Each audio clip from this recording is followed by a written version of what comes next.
Today I'm going to talk about thinking in the ICU, about thinking clearly, and why I think it's important is because I learned these lessons really late in my training. Now, when I began my training, nobody actually had a formal system of teaching us how to plan, how to think about problems that we see in the ICU. Many mistakes were made on my part, and I want to summarize some pertinent issues which I would like to make sure that other people in the audience might benefit from. Now, disclosures-wise, I have small grants here and there, but none of them related to thinking clearly, obviously. I wish I could tell you that I am formally trained in thinking or have an education in neuroscience or neuropsychology, but I don't. I'm not an expert. I'm just telling you from my experience. Now, every time we wake up in the morning, there are many decisions that we make. A lot of them unconscious, some of them conscious. I was curious to find out exactly how many decisions we make a day. And I decided that I would check the most cited famous reference, and that was to check Google. And I typed in a simple question of how many decisions we make per day. And it came up with a number of 35,000.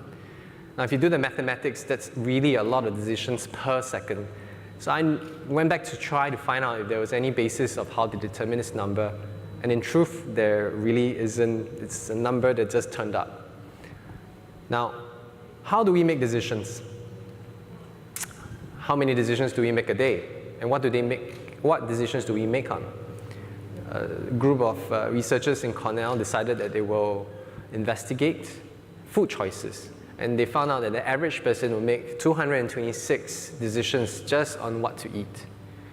Now, in our conference, food was provided for you, so some of the thinking and decisions may have been taken away from you. That led me to wonder how many decisions do we make in complex situations in the ICU. And then I went to dig up a little bit of research and found that in 2015, there was a study of essentially about 360-something patients, 900 over observations, and they determined that on the average day, an intensivist makes about 102 decisions. And on average, about 9 decisions per patient. Of course, it's debatable how you determine what a decision is, but this is all the numbers that I could find. Now, clearly, in a complex situation, these 102 decisions are very important, and if you get them wrong, I guess your patient would suffer. I would like to start now by telling you some of the common trips that I had suffered, some of them repeatedly, and some of them I still am guilty of. And I'm not afraid to admit that sometimes bad habits are difficult to change.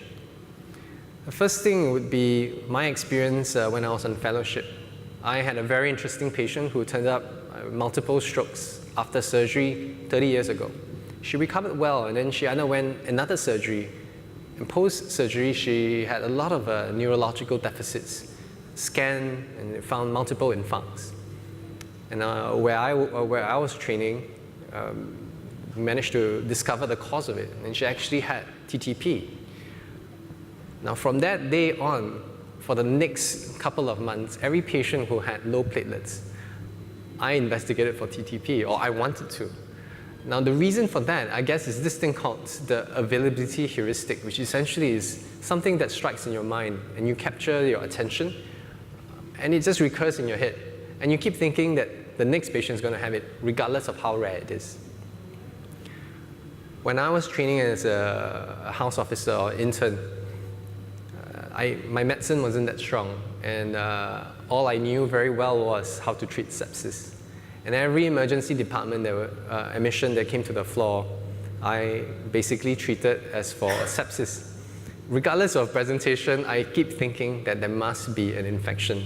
And invariably, I'll deliver antibiotics. I'll order antibiotics only for my residents or registrar will come by and say, now, maybe you want to think about it again. Maybe you don't have to do this test or that test to look for that. Now, this bad habit has got to do with the limitation of what we know. And Maslow's hammer has been used to describe this phenomena, whereby if all you have in your hand is a hammer, everything is a nail. So if you have a limited knowledge or a very spectrum, very narrow idea of what you have or what you can see, or you know, there are the knowns, unknown, I mean there's the known knowns, the known unknowns and the unknown unknown. And then if you do not know what you do not know, everything will just look like sepsis, resulting in a picture like that, which is essentially tunnel vision.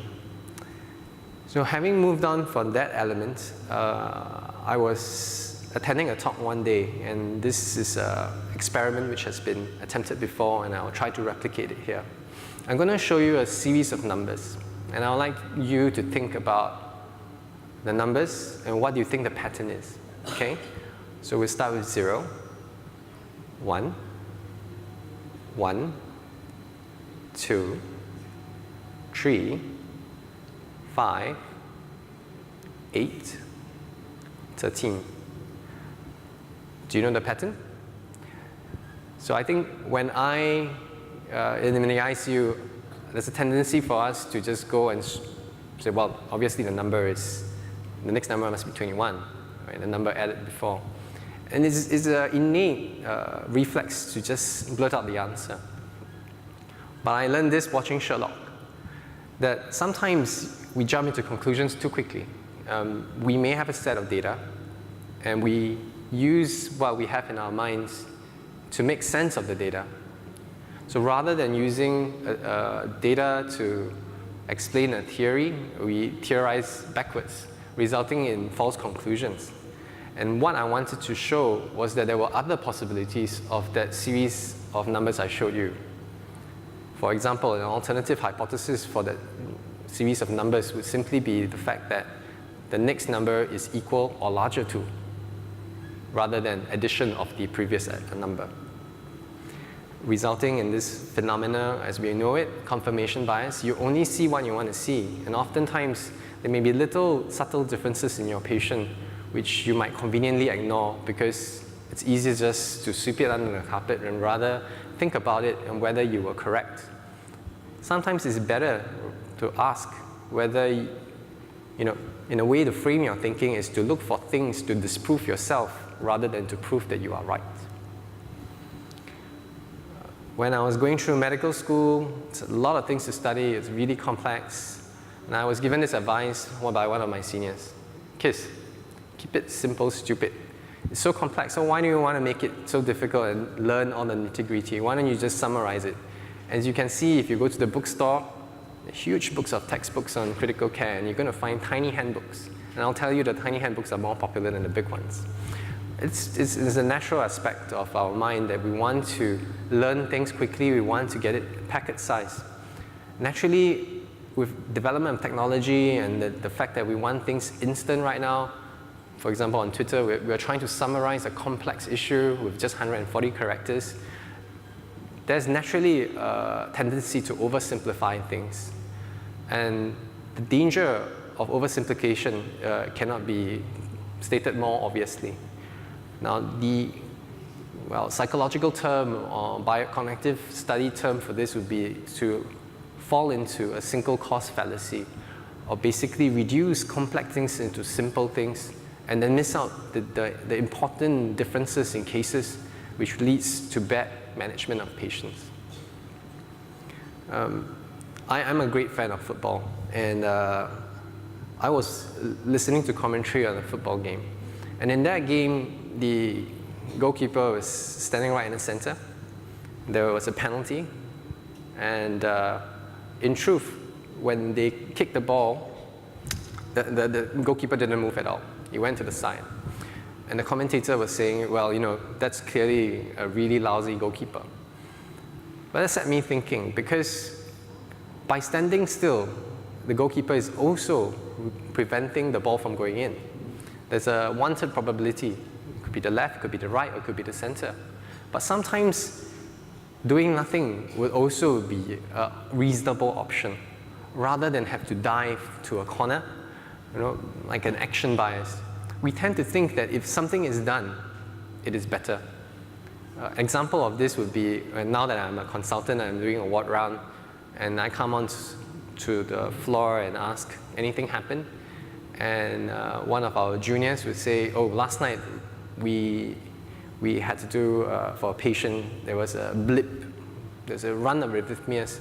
We checked calcium, we checked magnesium, we checked electrolytes, we did an ECG, we did troponins, we did a chest x-ray. In fact, I also did a bedside ultrasound. And I said, well, what did you think it was? And the answer was, I didn't think it was much, but I did it anyway. And I said, why did you do that? And it's clearly unnecessary, it's expensive, and you wasted a lot of time. You could have spent the time better with another patient. And the answer was, well, I didn't want to come across as not doing anything. And there is a pressure there is that because it's there, we have to do it. And I think sometimes fluid over resuscitation is like that, drop in blood pressure. We are very inclined to do something about it, give a fluid bolus. Otherwise, somebody's going to say, I'm not doing my job. So these 5 examples from my training: availability heuristic, confirmation bias, Maslow hammer, reduction fallacy, and action bias, are 5 things which I think is common. Well, I don't know, it's common for me. It occurs often in me, and I think that it's probably applicable to other people in the audience. And I wonder, is it because I'm inferior? Is it because I'm not trained well? Is it because I'm as lazy as a sloth in the way I think? Then I came about having an understanding about this book that's very popular about thinking fast and slow. And I had a discussion with one of my friends from Mayo Clinic about this yesterday. It's fascinating theory, and actually when you think about it, it's not that difficult or not that complex. Essentially, it splits our mind and the way we think into 2 systems, system 1 and system 2, whereby 1 is very reflex and easy, and it doesn't cost much cognitive load. And this is probably when you decide, when you wake up, you should brush your teeth, or you're going to grab a cup of coffee. In very low threshold decisions, it's reflex. And then there's one where we probably will need to apply every time we work in the critical care unit, where you need to make very slow, deliberate considerations, which is effortful. But you need to do that because otherwise you make the wrong choice. Now, we wish that we could be in between, but I think we can't have that wishful thinking of developing a system 1.5. We just need to know that we will be aware and cognizant of when to be in system 1. For example, later when a gala dinner, please do not overthink, just come. And then if you're doing a complex patient and deciding whether you intubate or you're going to start a new drug, that's when you really need to put the effort in. I think that the way we think has 3 strong components. It's about how we are brought up, our personality, how you have been taught, the mentors that you have had, and a culture. So maybe your hospital culture or your senior that you look up to always question their way to think and teaches you formally how you be thinking better. And it all leads down to a simple thing, I feel, and it's got to do with awareness. You need to know that sometimes you can make mistakes in your thinking, and not to be hard on yourself, but just to accept that everybody has the same problem. And once you're aware of this problem or potential problem in you, then naturally you need to educate yourself, and there's no better source than to read. Now, I found these 2 books, which I read one and I listened to the audiobook of the other, and I found them very useful because it addresses questions, fallacies in our thinking, predictably irrational. It has many examples of how advertising affects us, to make us respond in a certain way, to want to do certain things, and influence our way of thinking. The Art of Thinking has 99 fallacies in it, and 3 pages per chapter with an example. It doesn't really tell you how to deal with it, it's just telling you what it is and how it presents in your life. Oh, what I want to point out was also it's an interesting fact that 2 very cerebral books like to flip their words around. I don't know why, it's a trend to do so.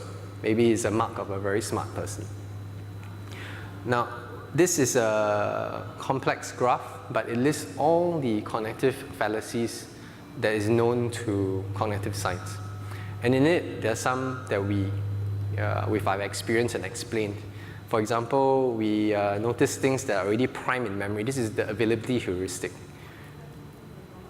How about the one where we tend to find stories and patterns even when looking at sparse data? And how about this one where we discard specifics to form general ideas? So I think our minds are always in a constant flux, and it is very messy at times. And I'd like to leave you with 3 advice. The first one is that we should not always accept the way it is. do something new, think about the problem differently, come up with a new protocol, try simulation, try to solve problems of education in Sri Lanka in an alternative fashion, which is economic and impactful. And then sometimes when you hold something really dear to your heart as truth, it's okay to actually doubt what you've been taught. And if you realize it's a mistake, make sure that you do not cling on to it and make steps to change that. And hopefully the pile of rocks will then organize itself and you will have clearer thinking. So I'll leave you with that. Thank you very much. Thanks a lot, Hon Liang.